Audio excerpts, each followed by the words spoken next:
¿Existe alguna relación entre los hábitos de consumo, las preferencias políticas, la violencia y los medios masivos? ¿Realmente tienen el poder de inducirnos a actuar como si fuéramos libres?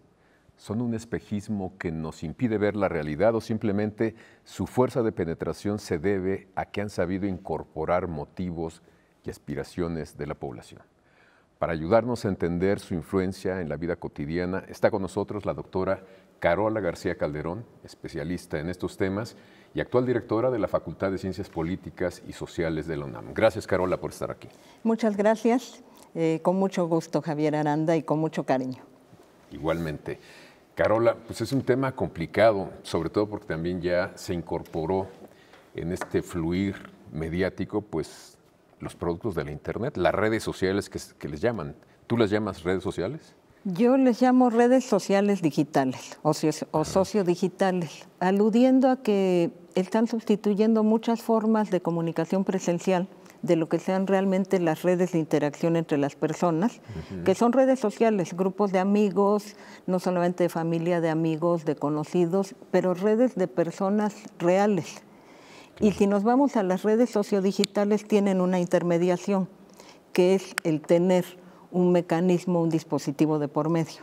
Sí. No, y que si vas desde mecanismos de dispositivos, pues vamos desde el teléfono.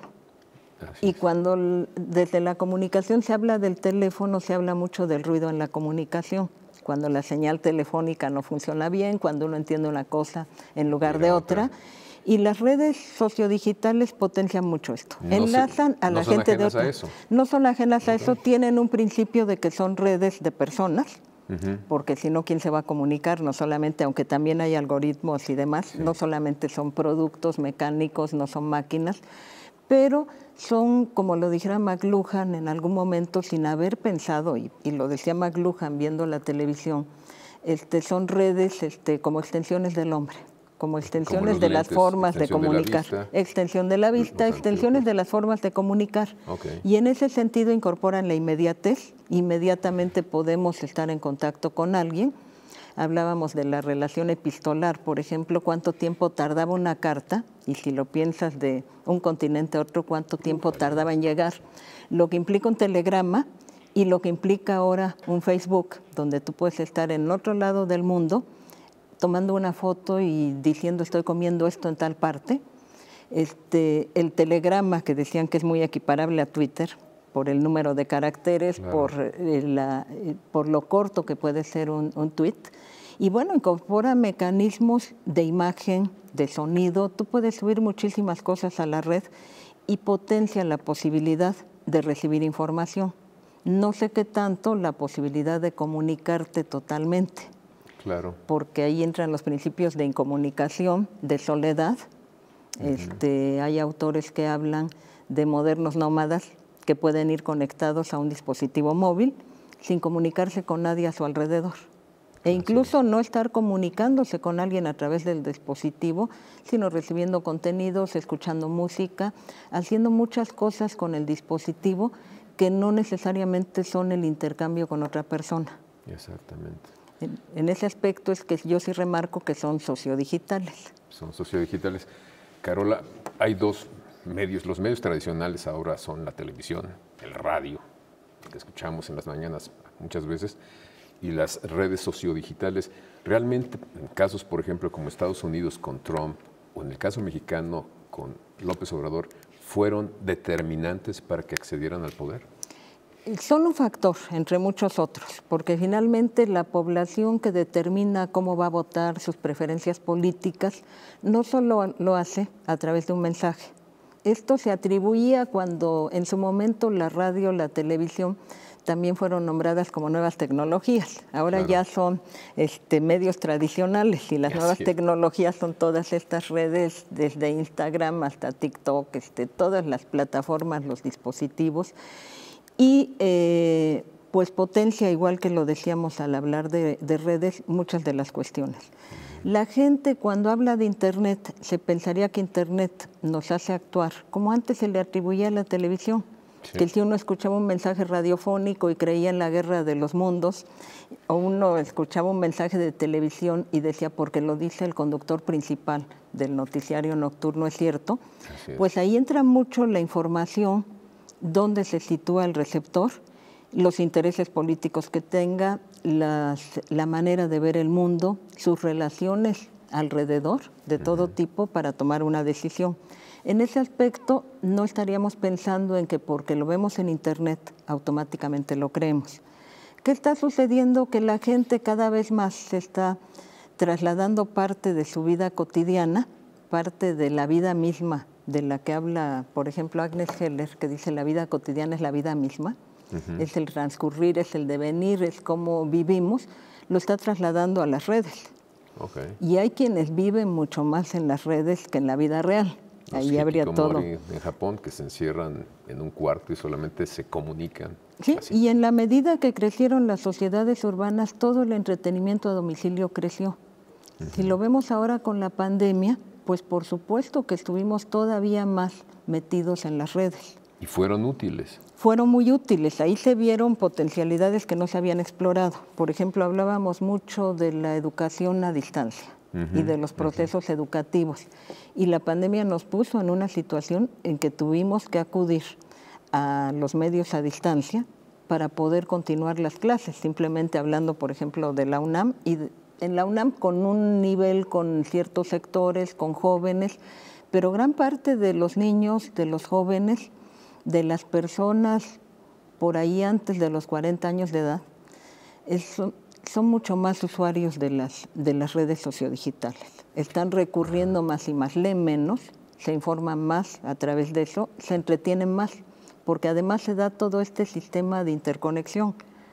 Se habla de pantallas, antes se hablaba de la pantalla televisiva, ahora hablamos de las pantallas y que incluso puedes estar conectado en una computadora, tener una consola de videojuegos, no solamente es televisión, todo lo que ha implicado el streaming, la pantalla del dispositivo telefónico y la movilidad de esos dispositivos. Claro. En algún momento es un gran avance, por decirlo así, cuando la radio se desprende del enchufe en la pared y que se sube a un tractor o se sube a un transporte público o a un automóvil particular. Digamos, claro. La televisión nunca lo pudo hacer del todo, porque tienes que estar viendo una pantalla. Pero los dispositivos móviles, todos los smartphones, tú llevas ahí un pequeño dispositivo que te puedes conectar a redes, puedes estar viendo tu correo, puedes estar recibiendo WhatsApp, puedes incluso, que es con el uso con el que empieza a hablar por teléfono, y después se va perdiendo. Lo más importante cuando la gente compra un smartphone, un teléfono, ya no es hablar, eso lo das por descontado. Cierto. En algún momento era que tome fotos también. Ahora también toma fotos, pero no puedes encontrar un dispositivo que no haga esas dos cosas en automático. Así es. Y que ahí vienen los problemas, los asuntos de quién está más conectado y quién está más desconectado. Que eso la pandemia nos hizo ver. No todos tienen acceso a conectarse a Internet todo el tiempo y también no tienen los dispositivos. Y volvimos otra vez a usar la televisión tradicional. Tenemos que ir a un corte y regresamos contigo, Carol.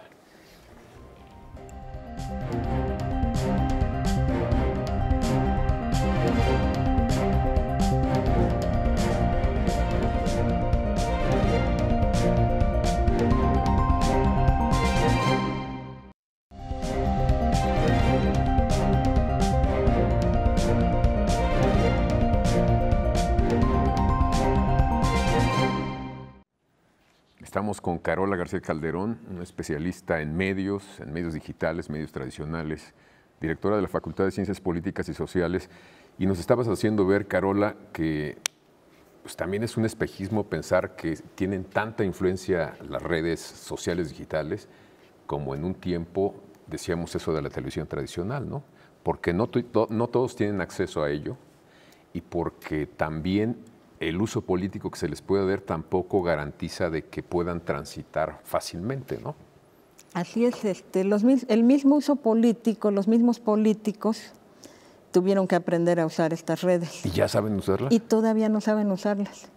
muchas veces lo siguen haciendo como una extensión de la propaganda tradicional. Sí, exacto. Y no es del todo cierto decir las benditas redes sociales, porque las redes tienen una parte muy positiva y también tienen una parte negativa, hay que saberlos usar. Claro. Se magnificó mucho con el triunfo de Andrés Manuel López Obrador y se pierde de vista que todas las campañas anteriores pues le dio la vuelta al país 2 veces y en la tercera 3 veces. Claro, entonces eso cuenta. Eso Sí cuenta. Y que hay sitios donde Internet no tiene, en las zonas urbanas sí tiene una penetración. Se habla de un 70% de personas conectadas a Internet, pero dentro de ese 70% están los usos comerciales, claro, los usos bancarios, la gente que tiene 2 o 3 dispositivos. Claro. Y hay comunidades donde ni siquiera llega la telefonía móvil y donde nunca llegó a entrar totalmente la telefonía fija, porque el teléfono fijo se detiene en un momento que empieza a crecer todo el surgimiento de la telefonía celular, pero hay muchos ciudadanos y muchas personas que no están conectadas a Internet y el conectarse a Internet cuesta. Así es. La velocidad, la posibilidad de tener un dispositivo con ciertas condiciones, el ancho de banda, todo esto que impide hablar de una sociedad, y menos de la sociedad mexicana, con un alto nivel de conexión. Desigualdad también se ve ahí. Hay una desigualdad dentro del acceso a Internet y hay una desigualdad también, lo que llaman de alfabetidad digital. No toda la gente sabe usar en toda su potencialidad lo que está ahí. Recibe, pero produce muy poco. Cuando se hablaba no genera mucho, contenidos reales. No genera contenidos, no sube nada, repite, reenvía, pero se queda con los mensajes que le llegan. Y ahí es donde Internet tiene la posibilidad de la instantaneidad, la inmediatez. Todo puede llegar en un momento, está accesible, está disponible, hay que saber también cómo buscarlo. Muchas cuestiones no son verificadas, pero hablando de ese uso digital, volviendo a la política, no todo mundo siguió y determinó su voto y sus convicciones políticas por lo que le dijera Internet, como antes no lo hizo por la televisión y como no lo hace con un debate. El debate presidencial es muy importante, hay un momento de exposición, pero la gente no cambia su preferencia, sus adhesiones, sus simpatías por un candidato, por un partido, por un debate. Al contrario, dicen, mi candidato estuvo muy bien, aunque la haya estado regando todo el tiempo, claro, ¿no? Es cierto. Y el otro estuvo muy mal, y vieron cómo se equivocó, desde cómo se vistió hasta lo que dijo. No lo va a cambiar si tiene esa afiliación, va a lo mejor sobre el grupo de indecisos, que una decisión es no votar. También. Y la otra es, bueno, ¿a cuál escojo? Y a lo mejor no lo definen por un debate, toman opiniones entre la gente que conocen, entre la gente a la que le atribuyen cierto conocimiento, y lo mismo opera en las redes.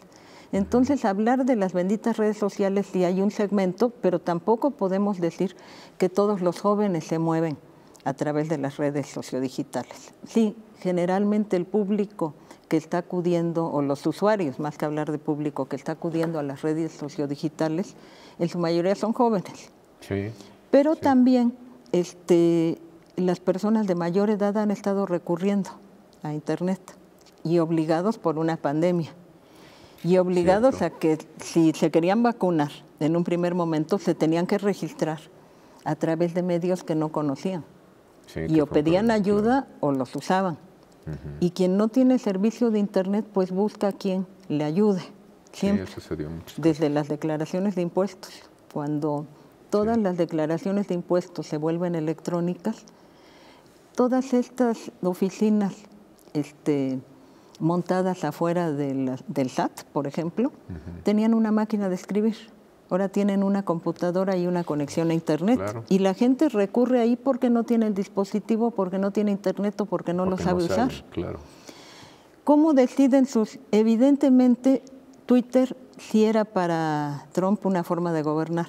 Bueno, se comunicaba todo, lanzaba sus mensajes tempranito por Twitter. López Obrador no recurre a las benditas redes sociales. No, ahora tiene las mañaneras. Tiene sus mañaneras y las mañaneras pues marcan una agenda a lo largo del día.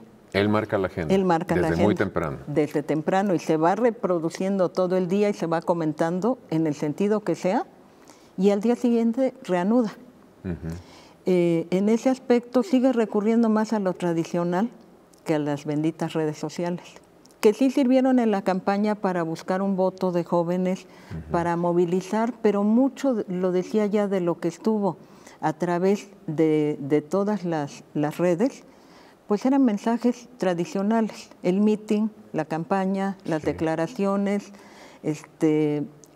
los seguidores, los contrarios, y ahí es donde entramos al terreno de que muchas de estas opiniones en respuesta a algún contenido no necesariamente son de personas reales, y muchas veces son seguidores de partido, y muchas veces son los mismos interesados en política los que, yo no diría no debaten, porque hay mucha descalificación. Es sobre todo los que suben algún contenido y responden al otro. Que esto sí se ha visto, el uso de redes sociodigitales, pues ha sido más para descalificar, para contradecir o para afianzar. Y se pierde esta idea de que iba a ser una nueva ágora donde todos iban a discutir.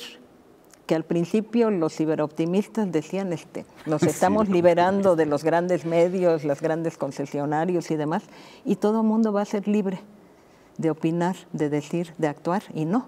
Ahí se ven las propias limitaciones y que además tienen dueño las redes. Son privadas, claro. Tenemos que ir a un corte nuevamente y regresamos contigo.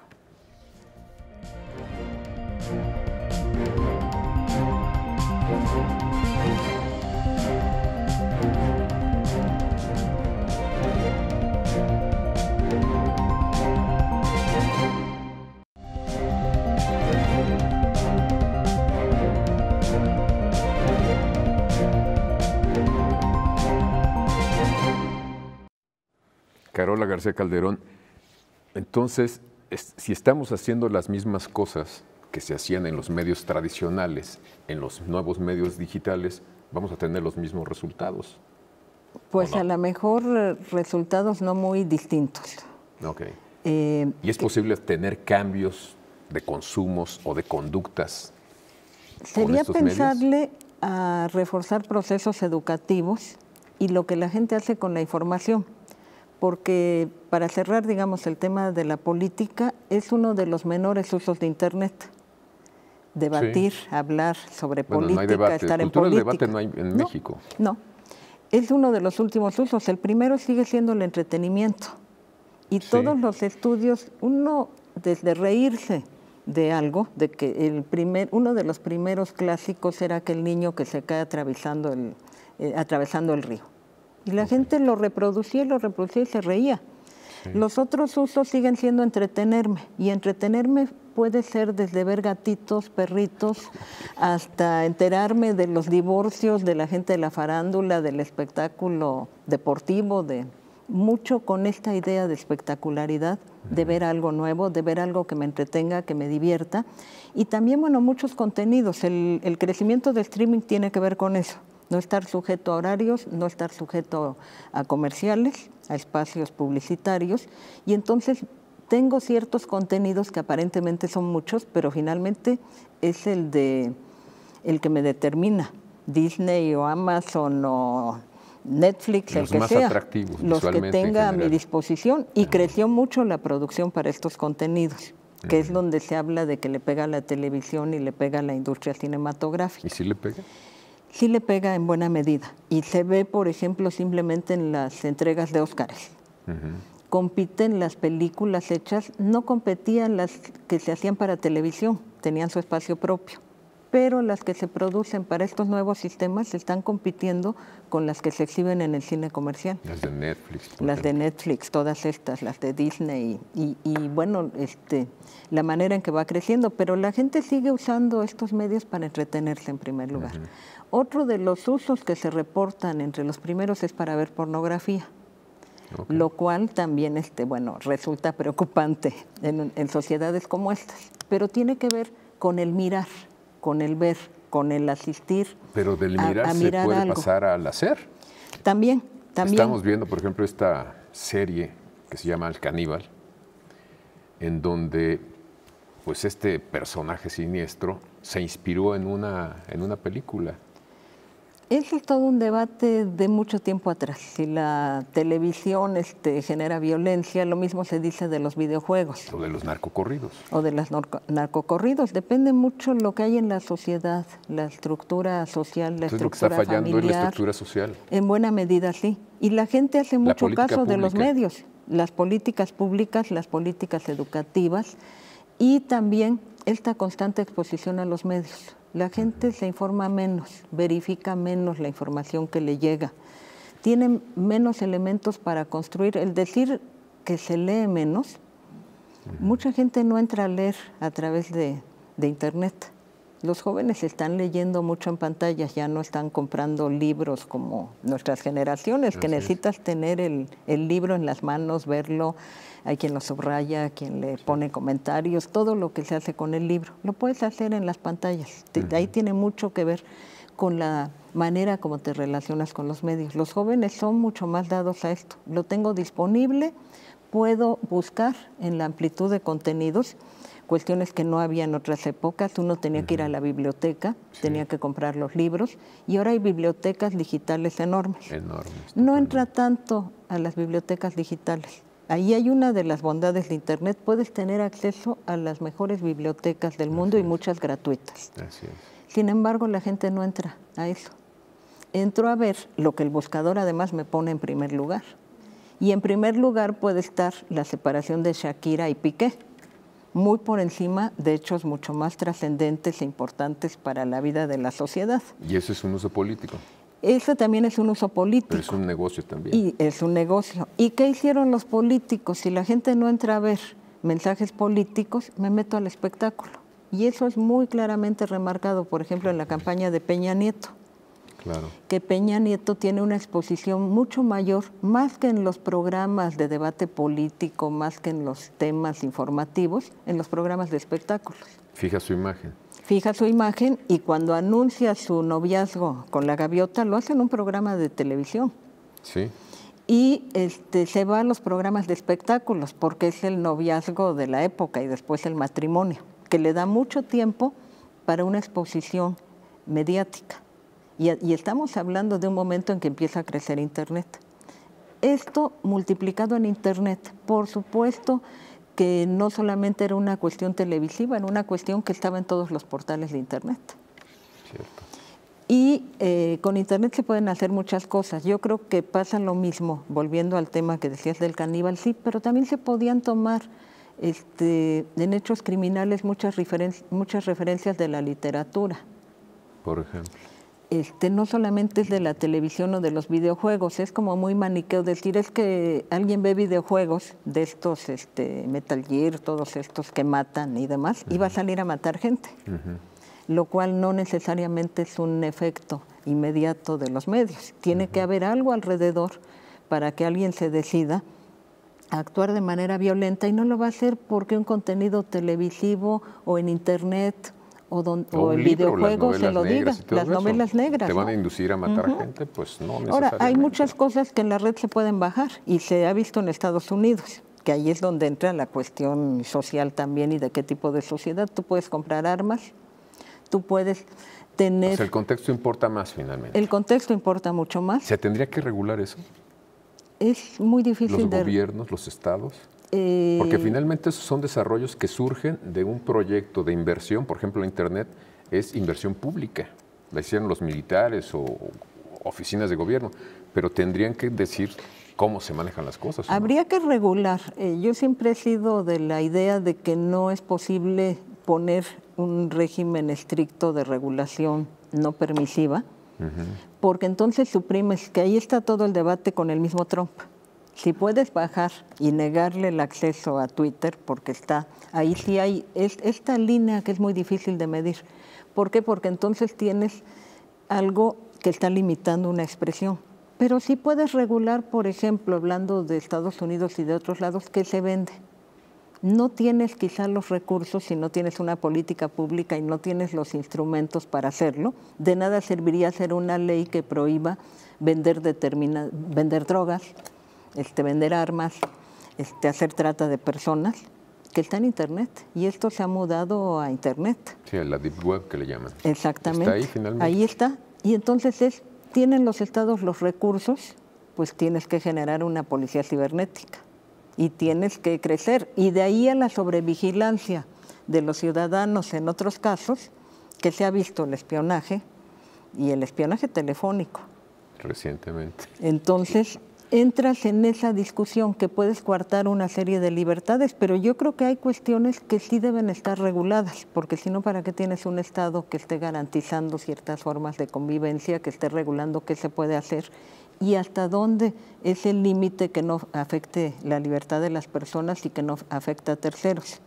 Tendría que haber toda una exploración muy grande. Hay una discusión, por ejemplo, respecto a la comida de bajo valor nutritivo, los alimentos chatarra, que les pones un horario en televisión. Prohíbes que los que tienen sellos se anuncien en televisión y que usen a los personajes. ¿Y qué sucede con esto? Lo tienes regulado en televisión, se van a internet. Y tú puedes entrar a sorteos, a juegos, a videojuegos, a contenidos y anunciar y usar tus personajes en las páginas oficiales, subiendo videos, contratando influencers que promocionen el producto, y eso no está regulado. Es un espacio donde, sobre todo en el caso de México, pudieras hacer lo que quisieras a través de las redes sociodigitales.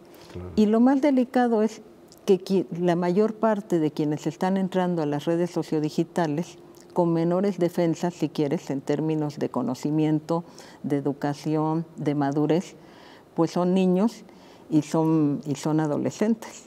Y tienes un rango de gente que ahorita ya ronda en los 35 años, que también creció ya muy al lado de los videojuegos y de la tecnología.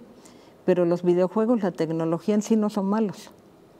Es el uso, y el contexto. Y el contexto en el que para qué los usas. Claro. Y tú puedes engañar a alguien y construir una identidad a través de la red.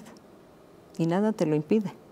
Tú puedes presentarte como una mujer guapa de 25 años, rubia, de ojos azules, y resulta que eres un hombre de 50 años y moreno. Así es. Y al revés, ¿eh? Sí, no, es un tema realmente con muchas aristas. Y seguramente te voy a buscar en otro momento, el tiempo es terrible y de hierro, para que sigamos hablando de esto, porque sí necesitamos conocer más este uso, estos abusos que también se dan en este tipo de medios digitales. Gracias, Carola, por estar aquí. Muchas gracias por la invitación. Y gracias a ustedes por acompañarnos y los espero aquí la próxima semana en Debate 22.